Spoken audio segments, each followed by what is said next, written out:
Bonjour YouTube et bienvenue sur ma chaîne. Aujourd'hui une petite vidéo, je voudrais juste parler déjà, donc des sacs d'évacuation. Alors pour moi le sac d'évacuation, comme beaucoup le présentent, le sac d'évacuation de 72 heures c'est une belle connerie.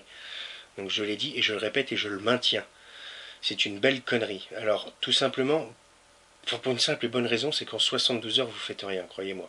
Donc vous avez deux types d'évacuation pour moi, l'évacuation de niveau 1 et l'évacuation de niveau 2. L'évacuation de niveau 1, ça va être si vous avez un tremblement de terre localisé, vous avez une inondation dans votre secteur, vous avez, j'en sais rien moi, un feu de forêt, votre baraque qui crame ou je sais pas. Il va falloir que vous évacuiez la zone, mais il va pas falloir que vous viviez dans les bois pendant 3 semaines et machin. Donc il va pas vous falloir une machette, une 22, des choses comme ça. Arrêtez de fantasmer sur une évacuation, fin du monde, machin et tout ça. Arrêtez de fantasmer. Je pense qu'il faut redescendre sur terre un petit peu. On a déjà eu X inondations en France. D'accord. On n'a jamais vu quelqu'un devoir sortir avec le sac, avec la scie, avec la 22 sur l'épaule, ok, sortir et puis être obligé de faire du bois avec sa machette. Arrêtez, à Fukushima, on n'a pas vu un mec se servir d'une machette ou d'un fire steel. D'accord. Non. Euh, à Haïti, on n'a pas vu un seul mec se servir d'une bâche, d'accord, d'un hamac, ou alors d'une 22 pour se défendre ou pour chasser. Ok. Donc arrêtez les délires. À la Nouvelle-Orléans, c'est exactement la même chose. Ok. Maintenant, dites-vous bien une chose, oui, vous allez me dire, oui, mais à la Nouvelle-Orléans, oui, ils ont mis 5 jours pour commencer à arriver. D'accord.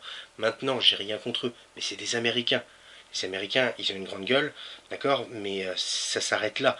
Nous, on a des services de sécurité, des pompiers, c'est les plus performants au monde, les pompiers français, d'accord.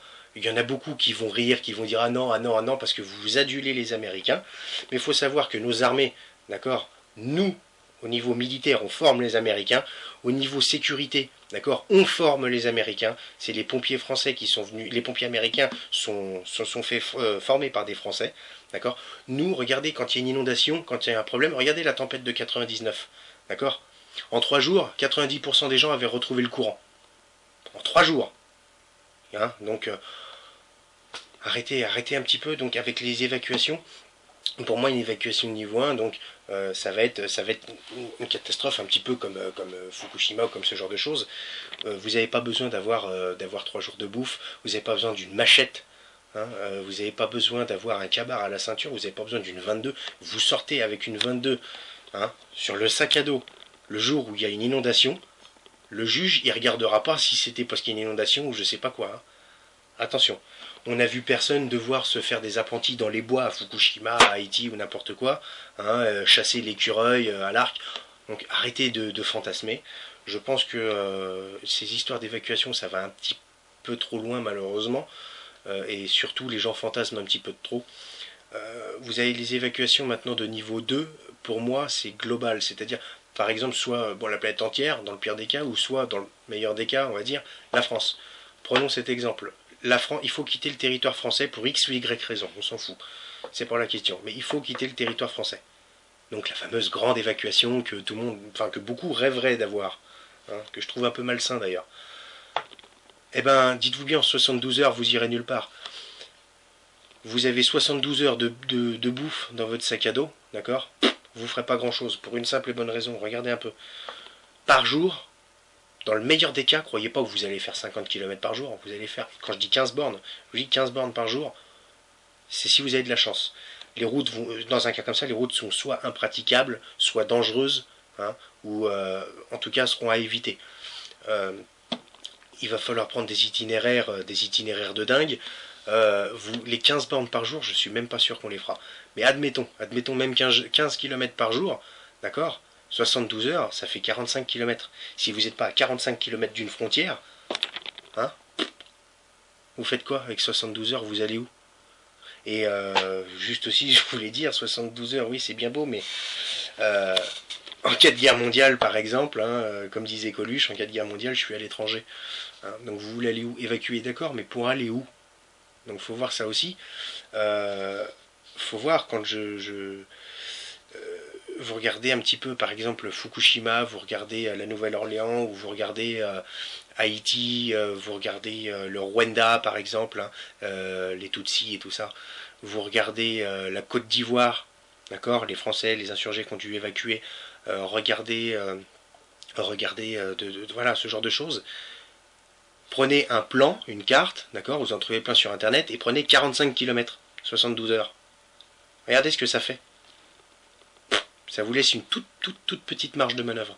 Donc, ça c'est mon avis personnel, d'accord, c'est mon avis personnel.